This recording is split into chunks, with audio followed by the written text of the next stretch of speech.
বিশ্বজুড়ে যখন বড়দিনকে বরণ করে নিতে নানা আয়োজন চলছে, ব্রাজিলের অ্যামাজন অঞ্চলের আবিহা গোষ্ঠীর বাসিন্দারা তখন লড়াই করছে প্রকৃতির সঙ্গে টিকে থাকার। খরা কবলিত এলাকায় বড়দিনের খুশি ছড়িয়ে দিতে ব্রাজিলের অ্যামাজন নদী পাড়ি দিয়ে পৌঁছে গেছেন সান্টা ক্লজ। অ্যামিগোস ডে নোয়েল প্রকল্পের অংশ হিসেবে দুর্যোগ কবলিত এলাকার বাসিন্দাদের কাছে প্রায় 70টি উপহার পৌঁছে দেয় স্বেচ্ছাসেবীরা।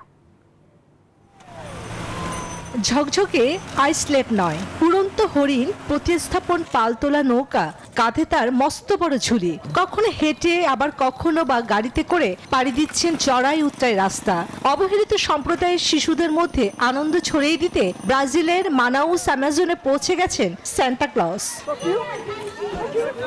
বিশ্বজুড়ে যখন বড়দিনকে বরণ করে নিতে নানা আয়োজন চলছে, ব্রাজিলের অ্যামাজন অঞ্চলের আবিহা গোষ্ঠীর বাসিন্দারা তখন লড়াই করছে প্রকৃতির সঙ্গে টিকে থাকার।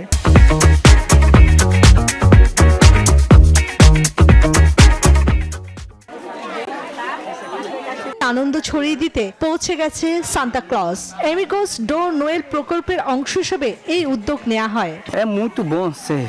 এখানে থেকে সাহায্য করা চমৎকার।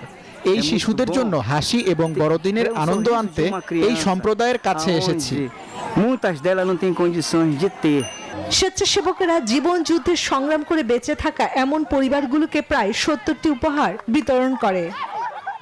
সম্প্রদায়ের নেতা মারিয়া ডি জেসুস ক্রিস্টেন হলো কৃতজ্ঞতা প্রকাশ করে বলেন, চ্যালেঞ্জিং সময়ে সান্তার সফরে মানসিক প্রশান্তি যোগাচ্ছে। খরার এই কঠিন দিনগুলোতে সান্টা ক্লজ আমাদের ভুলে যাননি, তিনি আমাদের সাথে আছেন। আবেগে আপ্লুত হয়ে পড়ছি। 1988 সালে প্রতিষ্ঠিত অ্যামিগোস ডে নোয়েল চলতি বছর মানাউস এবং এর আশেপাশের 7,000 শিশুর কাছে উপহার পৌঁছে দেওয়ার উদ্যোগ নিয়েছে। চন্দ্রানী চন্দ্রা, নিউজ 24।